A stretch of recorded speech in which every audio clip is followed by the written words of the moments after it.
आज मैं तो कसम खा के आया हूं भगवान राम के मंदिर में कि जब तक इन राक्षसों को फांसी पे नहीं चढ़वा दूंगा मैं चैन की सांस नहीं लूंगा। राम के सहारे आए थे, अब राम ही इनको भगाएंगे। ये देश जानना चाहता है, पूरा हिंदू समाज जानना चाहता है, सब लोग जानना चाहते हैं कितने करोड़ रुपए, कितने अरब रुपए की चोरी हुई और वो सारा पैसा गया कहां। कुछ अंधभक्तों को लगता था कि ये लोग बड़े ईमानदार हैं, कुछ अंधभक्तों को इनकी ईमानदारी पे बड़ा भरोसा था। वो अंधभक्त जान लें, जिन्होंने राम को नहीं छोड़ा वो राष्ट्र को क्या छोड़ेंगे।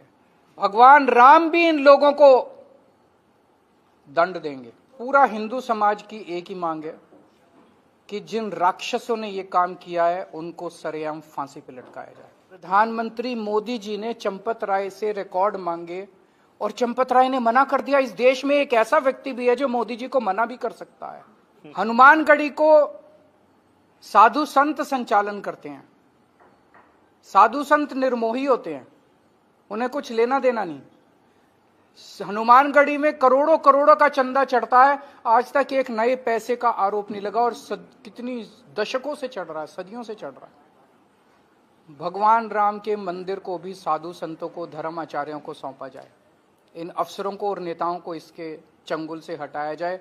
इस ट्रस्ट के अंदर केवल और केवल धर्माचार्यों को, जो उन्हीं को उस पे रखा। भगवान राम के यहाँ उनके घर में महाडकैती हो गई है। भगवान राम के आभूषण, उनका हार, उनकी पादुका, उन पे चढ़ाए गए चांदी, सोना, हीरे जवाहरात, करोड़ों अरबों रुपए का कैश और ना जाने क्या क्या भगवान राम के घर से चोरी हो गया है। और इस चोरी में बहुत बड़े बड़े राक्षस शामिल हैं। जिन लोगों ने चोरी की है, जो इस महाडकैती में शामिल हैं, बदकिस्मती से उन्हीं को कार्रवाई भी करनी है। जाहिर तौर पे वो अपने खिलाफ तो कार्रवाई करेंगे नहीं, तो वो अपने को पूरी तरह से अपने को बचाने में लगे हुए हैं।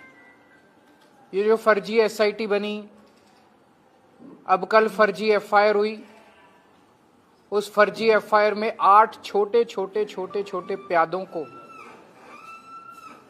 आरोपी शामिल किया गया। कोई बड़े नाम नहीं है।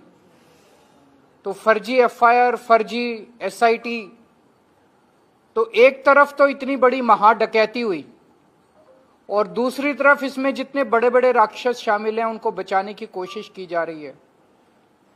ये एक तरह से सभी हिंदुओं के जले पे नमक छिड़कने वाली बात है।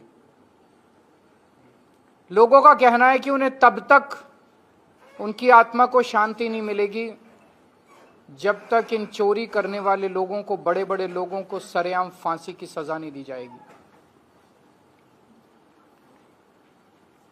मैं आपको 2 उदाहरण देता हूं ये दिखाने के लिए कि किस तरह से लोगों के विश्वास को ठेस पहुंची है। सिंधी एसोसिएशन ने 26 जनवरी 2021 को 200 किलो चांदी दान में दी। उन्होंने दान दी, उन्हें रसीद नहीं मिली, उन्होंने रसीद की जिद भी नहीं की। उन्हें पूरा यकीन था कि भगवान के यहां चंदा चढ़ा रहे हैं, इसमें रसीद की क्या जरूरत है। बहुत लोग जाते हैं भगवान के यहां चंदा चढ़ाते हैं, रसीद कौन मांगता है। 5 साल हो गए, उन्होंने कभी रसीद की जिद नहीं की। लेकिन अब जब उन्होंने ये सारा मामला अखबारों में पढ़ा और मीडिया में देखा तो उनकी भी रूह कांप गई। अब वो पूछ रहे हैं कि हमारी 200 किलो चांदी कहां गई। उनका विश्वास डगमगा गया। भगवान राम पे उनकी अटूट श्रद्धा है, लेकिन मंदिर को चलाने वाले और उनके ऊपर के आकाओं के ऊपर उनका विश्वास डगमगा गया। रोज लाखों श्रद्धालु मंदिर में आते हैं, मंदिर में चढ़ावा चढ़ाते हैं। अखबारों में खबरें छप रही हैं कि रोज लगभग 12 से 14 लाख रुपए का चंदा आया करता था मंदिर में।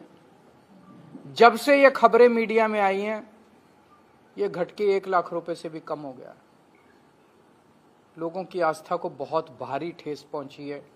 ये कोई मामूली, जो मैंने आपको इस तरह के ढेरों उदाहरण है, अखबारों में रोज छप रहा है। एक कोई रस्तोगी जी है, उन्होंने 2 दीपक दान में दिए, जिसमें से एक दीपक पे अखंड ज्योति जलाई गई। प्राण प्रतिष्ठा के बाद बता रहे हैं कि उस दीपक का कोई अता पता नहीं है। बहुत सारे लोग हैं जो अब अपने अपने चंदे का हिसाब मांग रहे हैं। जिन लोगों ने अपनी जमीनें बेच के, अपने गहने बेच के, अपने घर का पूरा सामान बेच के सब कुछ भगवान राम पे लुटा दिया, आज उनकी आस्था को भारी ठेस पहुंची है। कितना चोरी हुई है, कितनी चोरी हुई है, रोज कुछ ना कुछ निकल रहा है। एक जमीनों की चोरी हुई है, जमीनों के जरिए इन्होंने पैसे को साइफन ऑफ किया है। एक सबसे नेट पे चले जाइए, एक उदाहरण जो आपको आपके रोंगटे खड़े कर देगा। कोई कुसुम पाठक और हरीश पाठक हैं, जिन्होंने 18 मार्च 2021 को अपनी 1.25 हेक्टेयर जमीन 2 करोड़ में बेची चंदा चोर पार्टी से संबंधित 2 लोगों को, और मात्र 10 मिनट के अंदर 2 करोड़ की जमीन मंदिर के ट्रस्ट ने 18 करोड़ में खरीद ली उन्हीं लोगों से। पाठक परिवार ने 2 करोड़ रुपए में जमीन घर बेची और 10 मिनट के अंदर ट्रस्ट ने चंदा चोर पार्टी के लोगों से 18 करोड़ में जमीन खरीद ली। इसका मतलब 16 करोड़ रुपए ट्रस्ट ने भगवान राम के साइफन ऑफ कर दिए। और ये अकेला उदाहरण नहीं है, ऐसे ढेरों उदाहरण है। इस पे कोई कार्रवाई नहीं की गई। इसकी शिकायत की जा चुकी है, कई बार शिकायत की जा चुकी है, लेकिन मैंने जैसे कहा, जिन लोगों को कार्रवाई करनी है वही लोगों को एक्शन लेना है। वो एक्शन नहीं लेंगे अपने खिलाफ। वो छोटे छोटे कैशियर को पकड़ेंगे, चौकीदार को पकड़ेंगे, माली को पकड़ेंगे, इन लोगों को पकड़ेंगे। बड़े ऊपर बैठे हुए लोगों को के खिलाफ एक्शन नहीं लिया जाएगा। रोज चोरी हो रही है, रोज इतने बड़े स्तर पे चोरी हो रही है, शिकायतें हो रही हैं। 8 महीने के सीसीटीवी कैमरे की रिकॉर्डिंग गायब कर दी गई, तो इसका मतलब ये बहुत ऊपर तक की बात है, बहुत ऊपर तक की बात है। तो जो मेन प्रश्न यहां उठता है, ये देश जानना चाहता है, पूरा हिंदू समाज जानना चाहता है, सब लोग जानना चाहते हैं, कितने करोड़ रुपए, कितने अरब रुपए की चोरी हुई और वो सारा पैसा गया कहां। वो सारा पैसा ये 8 कैशियर नहीं ले गए जिनके खिलाफ आज एफआईआर हुई है। अरबों रुपए की चोरी का पैसा गया कहां, अयोध्या के बाहर गया, कहां गया। अरबों रुपए का पैसा जो चोरी हुआ, जो सारे हीरे जवाहरात चोरी हो गए जिनका कोई अता पता नहीं, चांदी चोरी हो गई, पादुका चोरी हो गई, हार चोरी हो गया, भगवान के आभूषण चोरी हो गए, वो सारा पैसा कहां गया, उस पैसे का डेस्टिनेशन कहां है।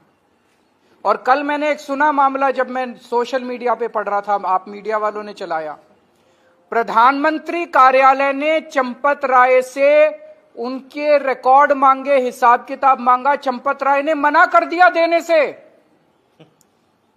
सोच सकते हैं, प्रधानमंत्री मोदी जी ने चंपत राय से रिकॉर्ड मांगे और चंपत राय ने मना कर दिया। इस देश में एक ऐसा व्यक्ति भी है जो मोदी जी को मना भी कर सकता है। वो मोदी जी ने मान लिया, रिमाइंडर भी नहीं भेजा, मान भी लिया। इसका मतलब आप सोच सकते हैं कि तार कहां तक है।